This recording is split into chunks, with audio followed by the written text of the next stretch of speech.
All right, we have our final match. This is a main event of a CMLL show. For the Mexican National Women's Tag Team Champions. The defending champions, Lluvia and La Jodestia versus... Jarochita. Jarochita. Okay, I don't know how you know this. Mick! So, during our break, can you please grab our iPads? I don't know how to read. Well, I have my iPad upstairs. I don't want to get my iPad. Just do it.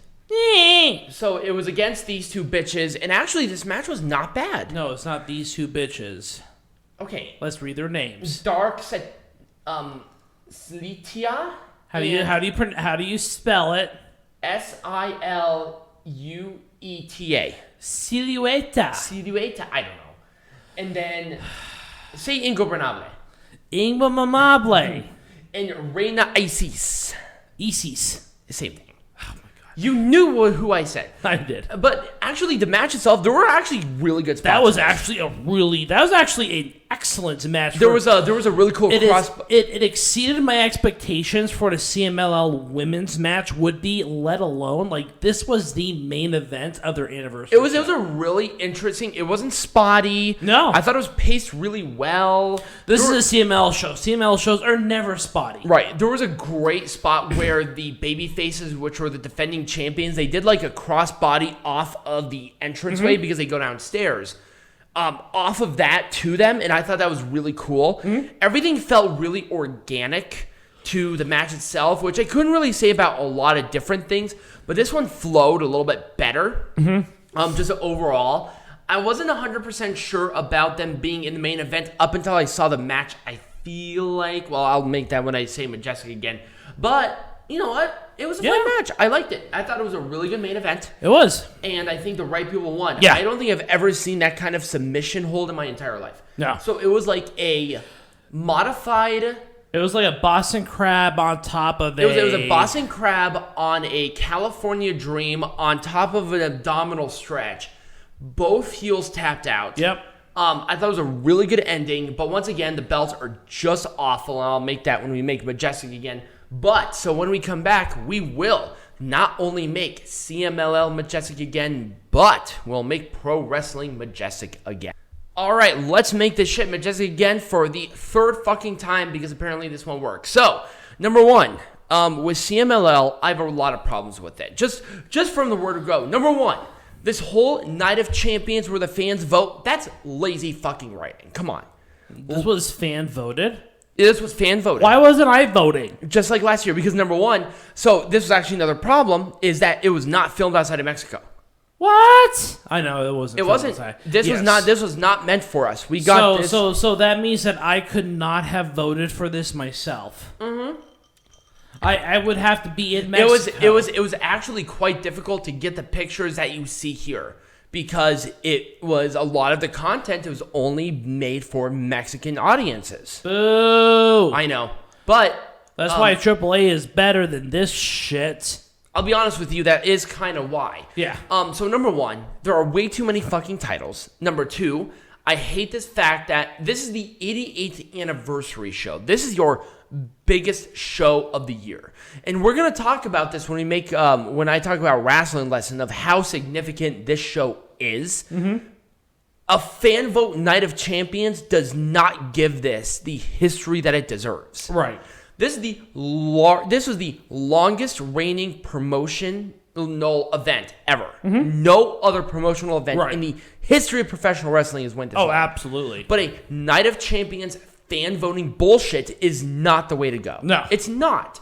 Do it at any other event. Not. Thanks, Ultimo Guerrero, the ass. This is lazy. This is lazy writing. This is a lazy booking. Now, here's the other thing. With all the matches, I feel like I probably would have been a little more invested, even though I do not understand a lick of Spanish. Right. I feel like if they had some video packages of each person, or at least the challengers, right, I would have been a little more invested into the product itself. Oh yeah, I was not invested at all. Now, I legitimately did not care. Wait. With that being said, there were really good matches on this show. This was better than last year's by a mile. I thought it was a great improvement. Now, I don't remember last year. we didn't see any minis. There were no midgets. We will talk about the midgets here in a minute. But with this match, the right people were in this match. This is the future of this promotion. Them going for just the national champion, I feel like it's ridiculous. They should be going for the world title because guess what? Their world title's also vacant. So them going for the national champion's weird, but the national champion's been vacant for like almost a year. Right. So who cares? Anyways, moving on. I thought it was constructed well.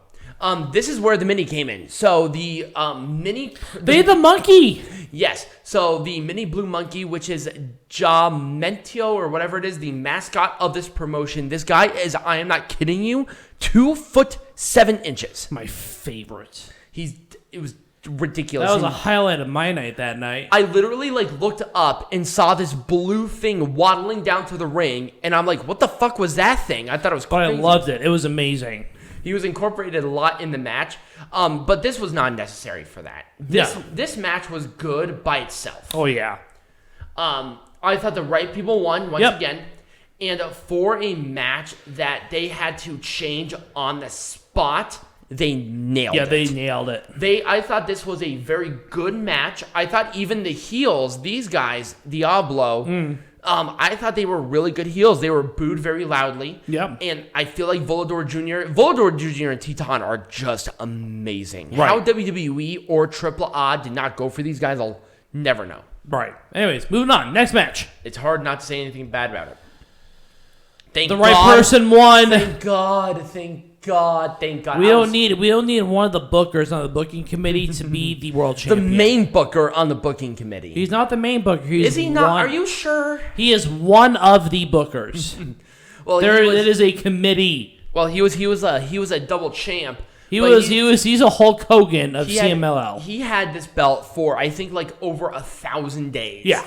And thank God he lost it. Right. It was the right call. I thought the match itself was built well. Well, I think it was lost to the right person, too. Mm-hmm. He was very good. Very good. It was a very good match, too. Yep. I was very happy. Oh, Lord. Do we have to talk about this one? There's not really much else to say about it. It was a vacant championship. Well, no, this wasn't a vacant. I'm sorry. There wasn't a lot invested into this. There really wasn't.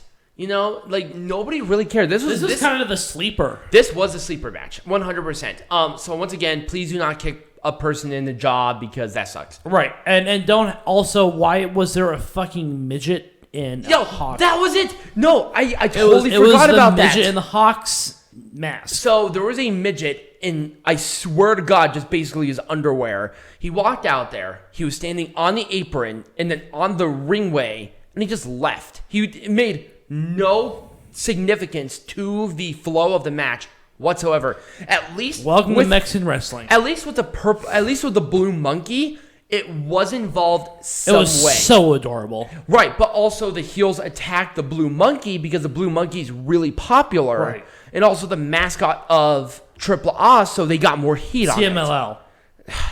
AAA has no mascot. I am so used to it. Shut up. Leave me alone. Well, I mean, I guess CML is run by a bunch of monkeys, so I guess that makes sense. Wow. Hey, you know what? Hey, look, we're all monkeys. Just some of us have anxiety. We are. But yeah, no, that midget made no sense in the context of this match. No. Why was that out there? At least with the blue monkey, the mascot of CMLL, it made sense because they got more heat. Right. And also the monkey was involved within the match, so right. At least there was that. It was not the best, but it was there. Yeah. But this, nothing. What was the point? In this match, honestly, I wouldn't have done anything differently. No, it was a great match. I probably it actually was a great main event. Mm-hmm. I was surprised as to how they put this main event, but I saw the match. I can actually watch the women's tag division in CMLL in some seriousness. Yeah.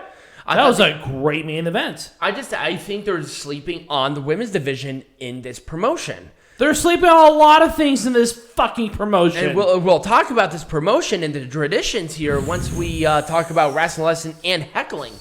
But this was a great main event. It was. But here's the one thing. Across all of them, I kind of wish even they did like some sort of video package or something that explained it further. Even though I wouldn't have personally understood it, it would have given more and context. we'll talk a little bit about that too. We will, because apparently there's something from heckling that will have to do with that, but I feel like it would have added additional context to it. Yeah. We're obviously not the people that was meant to watch this show. We did it because, number one, it's the anniversary show. We can't go wrong with it.